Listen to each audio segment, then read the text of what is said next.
মা একটা সন্তান কোলে নিয়ে যাচ্ছে, এমন সময় মা দেখতেছে একজন পীর সাহেব, একজন বুজুর্গ লোক, একজন আল্লাহওয়ালা মানুষ, হাজার হাজার, উনি বসে আছে, হাজার হাজার মানুষ দোয়া নেয়, হাদিয়া দেয়, ওনার থেকে দোয়া নেয়, ওনার নসিহত শুনতেছে।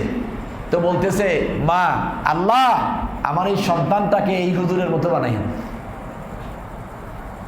বাচ্চাটা আপনার 40 দিনের কম তার বয়স। বয়স কত? 40 মাস নয়, 40 দিনের, তাহতা আরবাইনা ইয়াম, 40 দিনের কম। বাচ্চাটা বলতেছে, ইয়া রব্বি লা তাকাব্বাল দুআ উম্মি, ও আল্লাহ আমার মায়ের দোয়া কবুল করো না, আমাকে এই যে পীর সাহেব, এই যে হুজুর, এই যে আল্লাহওয়ালা, আমারে ওনার বিপরীত চরিত্র দান করেন। কোরআনের গান দিয়ে হাদিসের আলোকে সত্য পথে যেন থাকি অবিচল, তোমার ছায়া তলে করগো কবুল প্রভু, তোমারে অধম বান্দাকে। আমি আমার ব্যক্তি উদ্যোগে,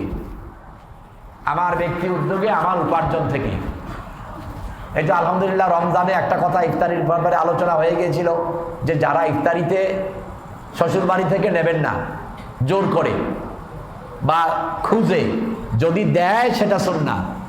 এই ইফতারিতে একটি আলোচনার কারণে, গেল 5 তারিখে যে আলোচনাটা, একটি আলোচনার কারণে যে কত হাজার হাজার মানুষ ফোন করেছে, কেউ ধন্যবাদ জানাইছে, কেউ গালাগালি করছে, আবার কেউ বা দোয়া করেছে, আবার কেউ বা চোখের পানি ছেড়ে দুঃখ প্রকাশ করেছেন, আবার কেউ বা হাত পেতেছেন যে আমি অসহায়, আমাকে কিছু দান করেন।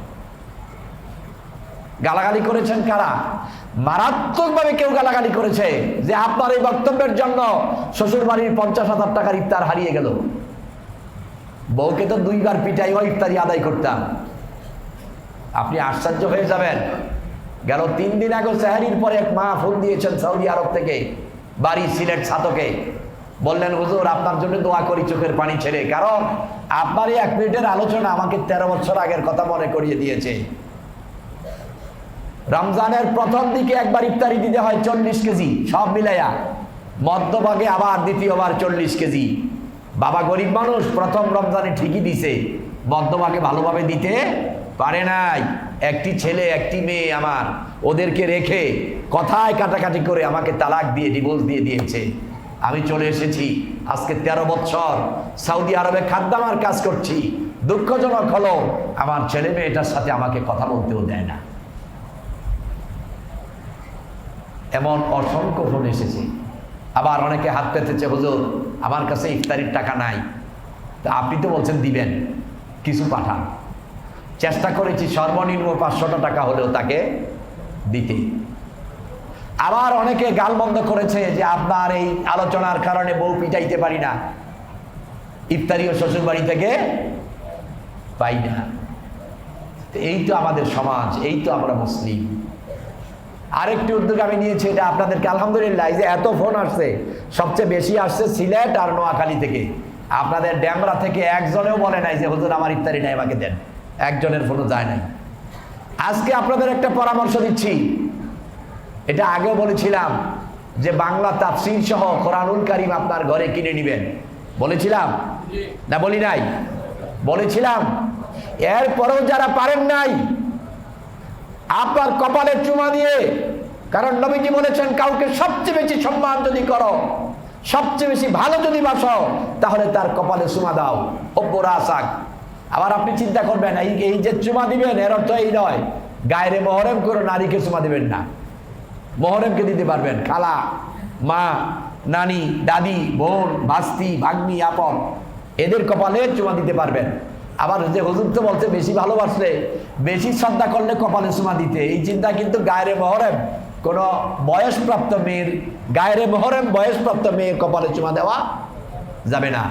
তো আজকেও আপনাদের কপালে চুমা দিয়ে অনুরোধ করছি, যারা এখনো কিনেন নাই কিনে নেন, কিনে নেন। আজকে কালকের মধ্যে একটা তাফসীরুল কোরআন কিনেন আর পড়তে শুরু করেন। আরেকটি প্রস্তাব দিচ্ছি, এরপরে এমন যদি কেউ থাকেন যে আমি কিনতে চাই, কেনার মতো টাকা আমার কাছে নাই, তাহলে আমার সাথে আজকে কালকে পরশু 3 দিনের মধ্যে যোগাযোগ করেন, যত কপি হোক আমি দেবো ইনশাল্লাহ। আমি 300 কপি কিনে নিজের টাকা দিয়ে বিলি করেছি, আরো 40 কপি আমার কাছে আছে। এটা হয়তো এই সপ্তাহে শেষ হয়ে যাবে, আরো কিনা লাগবে। তা আপনাদের মধ্যে যদি কেউ থাকেন যে হুজুর আমিও কোরআন শরীফটা বাংলা অর্থ সহ বুঝতে চাই, কিন্তু কিনার মতো টাকা এই ব্যবস্থা আমার নাই, আমার থাকতে পারে না, তাহলে যোগাযোগ করবেন। আমার নাম্বার তো অনেকের কাছে আছে, অথবা আমি দিয়ে দিচ্ছি, নাম্বার দিয়ে দেব, আমি আপনাকে কিনে দেবো ইনশাল্লাহ।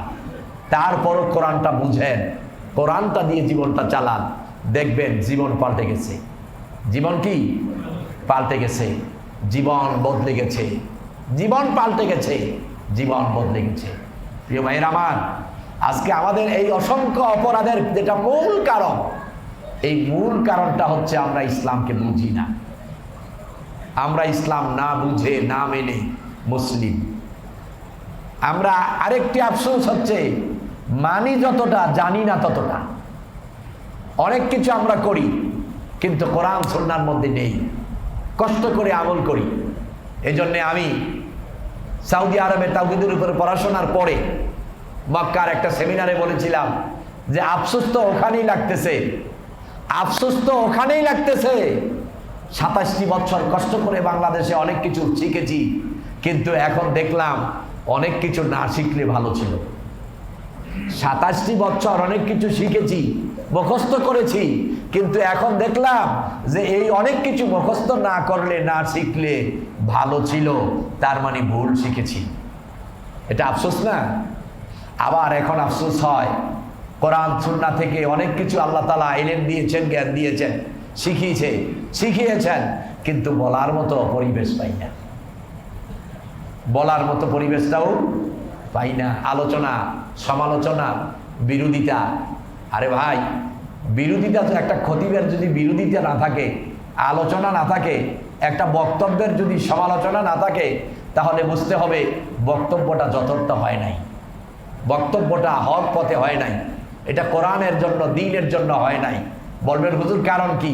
আচ্ছা, আপনার গায়ে কাটা আছে, মানে কেটে গেছে, গায়ে কি কাটা আছে, কেটে গেছে। এখন এই কাটা গায়ে লেবু আর লবণ দিয়েছেন, কাটা গায়ে লেবু আর লবণের রস, আরাম পাবেন না ব্যথা? আরাম পাবেন না ব্যথা? ব্যথা। এখন কাটা গায়ে লেবু আর লবণের রস দিয়েছেন, ব্যথা নাই, কি নাই? ব্যথা নাই। তাহলে দুইটা জিনিস হতে পারে, একটা হয়তো লেবু আর লবণ নকল, লেবুটা আর লবণটা কি নকল, ভেজাল। আর যদি লেবু আর লবণ ঠিক হয়, তাহলে ওই কাটা গায়ের যে অংশটা, হাতটা, ওটা নিবোধ, ব্যবোধ, তার মানে ওটার মধ্যে বোধ শক্তি নাই। এই দুইটার একটা হতে পারে। তো হক কথা, আজকে সমাজে বাতের বেশি না হক বেশি? কথা বলেন। আজকে আমার সমাজ আর আপনার সমাজ, আমার মহল্লা আপনার মহল্লা, বাতিল বেশি না হক বেশি? নামাজি বেশি না বেনামাজি বেশি? মুনাফিক বেশি না মুমিন বেশি? ভালোর চাইতে মন্দ বেশি। তো সেখানে যদি বক্তব্যের সমালোচনা, বিরোধিতা না থাকে, বুঝতে হবে এটা বক্তব্যই না, এটা কোরআন সুন্নাহর কথা হয় নাই। মুহাম্মদ, আপনি বলবেন হুজুর সুন্দর করে বললে, চিন্তা ভাবনা করে কথা বললে বিরোধিতা হয় না। তাহলে আমার মনে হয় সুন্দর করে কথা মুহাম্মদ সাল্লাল্লাহু আলাইহি ওয়াসাল্লাম জানতেন না। মুহাম্মদ সাল্লাল্লাহু আলাইহি ওয়াসাল্লাম মনে হয় সুন্দর করে কথা জানতেন না, চিন্তা ভাবনা করে বলতেন না। হ্যাঁ, মুহাম্মদ সাল্লাল্লাহু আলাইহি ওয়াসাল্লামকে কি মার খাওয়া লাগছে না লাগে নাই? জেল কাটতে হয়েছে না হয় নাই? বাড়িঘর ছাড়তে হয়েছে কি হয় নাই? গালমন্দ খেতে হয়েছে কি হয় নাই? তাহলে কি সুন্দর কথা বলতে পারে নাই? চিন্তা ভাবনা করে বলতে পারে নাই? তাহলে এই মার খাওয়ার, গালমন্দ শোনার, সমালোচিত হওয়ার কারণটা কি? হক কথা। কারণটা কি? হক।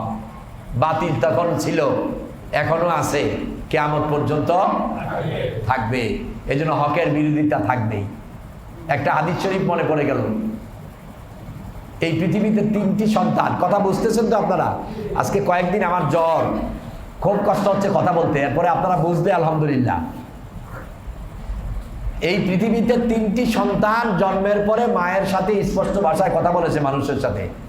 এর একটা হলো আপনার মা একটা সন্তান কোলে নিয়ে, এটা হাদিস শরীফ, মা একটা সন্তান কোলে নিয়ে যাচ্ছে, এমন সময় মা দেখতেছে একজন পীর সাহেব, একজন বুজুর্গ লোক, একজন আল্লাহওয়ালা মানুষ, হাজার হাজার উনি বসে আছে, হাজার হাজার মানুষ দোয়া নেয়, হাদিয়া দেয়, ওনার থেকে দোয়া নেয়, ওনার নসিহত শুনতেছে।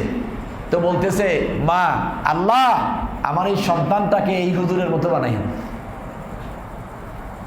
বাচ্চাটা আপনার 40 দিনের কম তার বয়স। বয়স কত? 40 মাস নয়, 40 দিনের, তাহতা আরবাইনা ইয়াম, 40 দিনের কম। বাচ্চাটা বলতেছে ইয়া রব্বি লা তাকাব্বাল দুআ উম্মি, ও আল্লাহ আমার মায়ের দোয়া কবুল করো না, আমাকে এই যে পীর সাহেব, এই যে হুজুর, এই যে আল্লাহওয়ালা, আমারে ওনার বিপরীত চরিত্র দান করেন। ওনার মতো নয়, বরং ওনার বিপরীত। মা আশ্চর্য হয়ে গেলেন, মা আশ্চর্য হয়ে গেলেন। কারণ কি? আমি চাইলাম ভালো আর ছেলে চাইল খারাপ। কিন্তু এর চেয়ে বড় আশ্চর্য হলো 40 দিনের বাচ্চা আমার কথার কাউন্টারে কথা বললো কেমনি? আশ্চর্য না? মা চিন্তা করতেছেন, পথ চলতেছেন, যেতে যেতে বেশ কিছু পথ চলার পথে পড়ে মা দেখতেছে একজন মানুষ, তাকে মানুষ গালমন্দ দেয়, পাথর মারে, দৌড়ায়, বকুনি দেয়, সমালোচনা করে।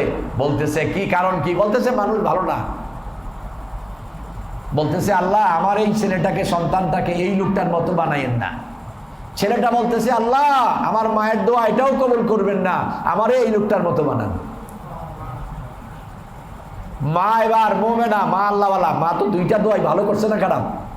মায়ের দৃষ্টিতে ভালো। মা এবার বললেন আল্লাহ তাআলা পরপর দুবার আমি আমার সন্তানের জন্য ভালো দোয়া করলাম, কিন্তু আমার সন্তান তার বিপরীত করলো। আল্লাহ তাআলা তুমি মেহেরবানি করে আমার সন্তানকে আরেকবার কথা বলার তৌফিক দাও, সে যেন আমাকে বুঝায়া দেয় কেন আমার বিপরীত দোয়াগুলো করলো। মা দোয়া করার পরে সন্তানের জবান খুলে গেল। এবার সন্তান মাকে সালাম দিয়ে বলে, মা আপনি যেই প্রথম মানুষটাকে আল্লাহওয়ালা মনে করেছেন, হাজার হাজার মানুষ হাদিয়া দেয়, দোয়া নেয়, নজরানা দেয়, লক্ষ লক্ষ মানুষ তার জামাতে আছে।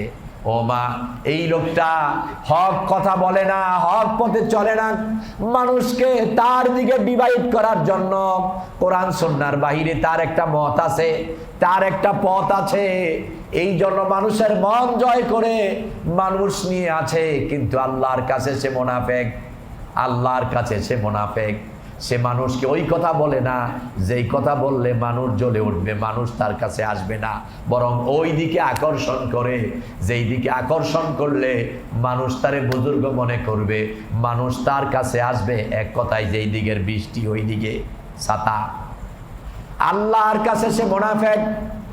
দুনিয়াতে যা চাইছে আল্লাহ তারে তা দিয়া দিছে, কিন্তু পরকাল তার জন্য কঠিন আযাব, জাহান্নাম। ও মা, আপনার দোয়া যদি কবুল হয়ে যায়, আমার জন্মটাই সফলতা হবে না, বরং বিফল হয়ে যাবে, আমি জাহান্নামে যাওয়া লাগবে। এই জন্য দোয়া করেছি, আল্লাহ আমাকে এই লোকটার বিপরীত চরিত্র দান করে দে।